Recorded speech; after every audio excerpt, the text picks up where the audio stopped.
You went. Do your Nancy Grace impression. Nancy Grace. Oh, today I am sad to say that we've gotten word that they found the corpse of little baby Mary William. It's always like little Mary Ann. Little Mary Jane. They found the corpse of little baby Jane. They found the decomposed corpse of baby Jane in a trash can outside 3rd Street in Detroit. She was wearing a small bikini. It had been pulled down, and so that you could just see the very tips of her infant nipples in a deep state of decomposition. Her hair was stained with semen, and the smell of the trash can was like old tuna fish mixed with rotting milk and the smell of decomposing corpse flesh mixed with semen. That ocean salty smell of decomposing semen. She's a perv. What a disgusting monster she is. God. Like if kids stop getting raped and killed, she won't have a job. There's a video of her doing an interview with, and now I can't remember her name. I don't remember when that poor girl was kidnapped by the guy who looked like Jesus and taken off to a campsite in the desert and like brainwashed. And yeah. So Nancy Grace, this girl has started some kind of victims group. It was trying to pass a bill through Senate, so she went on Nancy Grace to try to promote this bill. And apparently she'd given strict instructions to Nancy Grace to not talk about what happened to her and just talk about the bill that she's having to pass. So Nancy Grace right away is like, what was that like when you were out there in the desert at that campsite? Did you hear people calling your name? And what was that like to know that people were looking for you? And you couldn't say anything? And they cut to this girl, and she's like, well, it made me feel good that people are looking for me, but I really don't want to, I don't want to talk about this right now. I just want to talk about the bill. Pause, beat, Nancy Grace. Now in this picture, you're wearing a burqa. You were forced to wear a burqa. What a cunt. How did you see through that thing? How did you see through that burqa? And the girl was like, I really can't believe you're asking me these questions. They said that to her face. She's like, I'm really disappointed that you're asking me these questions. I just want to talk about the bill. And then, ratings. We love ratings. Then Nancy Grace is like, oh, I'm sorry. I thought you might have wanted to help the victims. But, like, what? You bitch. Watch it. Well, it'll be on Go Deeper. I mean, that's an interpretation of the thing, but... what is that monster that comes out of the woodwork? Like, and it comes out in all forms. Like Suze Ormond is like that, and Oprah is like that, yep. And Nancy Grace is like that, and they just can't. It's like they weasel their way. Like they don't give a shit. They're death hags.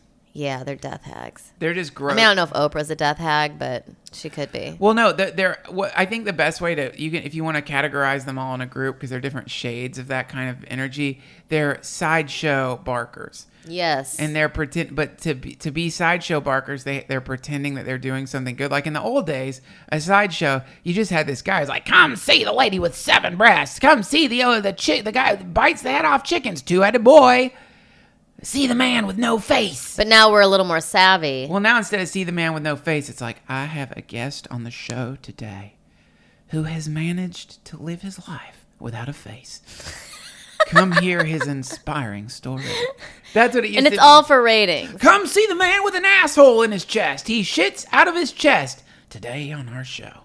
Today on Oprah, we have the man who was like some guy had... a digestive system in his chest. He has learned to live a normal life. It's like that, but it's because you know that guy doesn't want to be on TV. Probably he's given money. Well, yeah, as long as it's sentimental, you can put it. Yeah, they just give him money and they get him on, and they want freaks like we just watched Glenn Beck, and it's like, well, I don't want to talk about. I can't say that they're freaks. They really are sideshow acts. They want sideshow acts, sideshow barkers, but they have to make it seem like there's a lesson to be learned from it about your life. So, and they have to act like when you're watching the person who's got like a anus in their forehead or like 7 eyes or, like long fingers with suckers on them that's on Oprah or whatever the freak is that you're watching. They want to act as though what you're paying attention to is their inspirational story. When the truth is, you're just like, Holy fuck, they have sucker fingers. Remember on Glenn Beck, he had those 2 burn victims on the other night? Yeah, and it's... I mean, you couldn't even look at their faces. And so, by the way, burn victims who have managed to like keep their marriage together and make their life beautiful. I think they've written a book. I'm not saying that that's not inspirational, but what is sick and cloying about it is the way that Glenn Beck is pretending that if these people had like some internal problem. Let's imagine that this couple, instead of their faces being badly burned, let's imagine that inside their kidneys were malfunctioning, or they had some kind of cancer that you couldn't see, but it was equally physically detrimental to them. They would not get on Glenn Beck because you couldn't see the damage. The reason they're on Glenn Beck is because visually it's intense to see. And they're just carnival barkers. They're barkers. They're carnival barkers. And the news is the circus. And the carnival barkers, and it's just they've hired all these different carnival barkers, and they're pretending that they're reporters. They're all just carnival barkers. That's why it's kind of funny to see someone like Jerry Springer, because he's just removed the chairs from his show. Because we were watching TV this weekend. Yeah. We were in the hotel room. He's removed the chairs, and everyone comes out in like their court suits, like their nicest clothes that they would wear to court, and they just start fighting. They just start wrestling. Yeah, the cool thing about Jerry Springer... So he's not trying to be... He just did it. He just cut to the chase. He's still living like it's, Game of Thrones. Yeah. And that's what that's his sideshow. And there's something in that where you can't really get that upset with him, because it's like, yeah, you're just doing a freak show, and you admit it. And that's what Oprah's doing, but she's just doing it a little... And, she mixes it in with books, I guess. Well, no, Oprah is...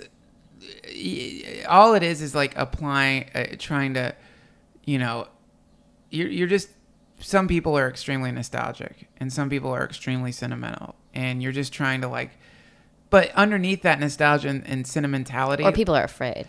Yeah, or some people are afraid. But underneath that nostalgia and sentimentality, when you see people on Oprah reacting to whatever's happening, there's sexual undertones. What's really happening is people are getting off. There's their id, their repressed sexuality is being activated by hearing these stories of kidnapping and sex and dark sex crimes that these people talk about.